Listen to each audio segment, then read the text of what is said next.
সম্মানিত সুপ্রিয় দর্শক শ্রোতা, দেশ এবং দেশের বাইরে থেকে আপনারা যারা সংযুক্ত আছেন, আমাদের ভিডিও দেখছেন এবং শুনছেন, সবাইকে আন্তরিক প্রীতি শুভেচ্ছা জানিয়ে শুরু করছি আজকের প্রতিবেদনে আসা এই মধ্যবয়সী আপুটির জীবনের গল্প কথাগুলো তুলে ধরবো। কেন এসেছে প্রতিবেদনে বিস্তারিত আলোচনা থাকছে।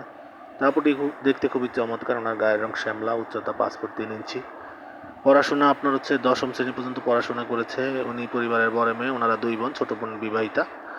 ওনার বাবা আছে, মা আছে। বাবা আপনার হচ্ছে ব্যবসায়ী, আপনার মুদি দোকান আছে। ওনার মা গৃহিণী। আর ওনার একটি ছেলে সন্তান আছে। ছেলেটির বয়স 12 বছর, পড়াশোনা করছে। তো দুর্ভাগ্যবশত প্রতিবেদনে আসতো না, এসেছে মূলত ওনার হাজব্যান্ড আপনার স্ট্রোক করে মারা যায়। ওনার বর্তমান বয়স হচ্ছে আপনার 32। উনি ওনার ছেলের ভবিষ্যতের কথা চিন্তা করে এবং ওনার জীবনের কথা চিন্তা করে প্রতিবেদনে এসেছে। যদি ওনার সব কিছু জেনে কেউ ওনাকে জীবনসঙ্গী করতে চায়, উনি বিয়ে বসতে রাজি আছে। পাত্রের বয়স বা চেহারা নিয়ে ওনার কোনো মাথা ব্যথা নেই। উনি একজন কর্মঠ মানুষ পেলে জীবনসঙ্গী করবে।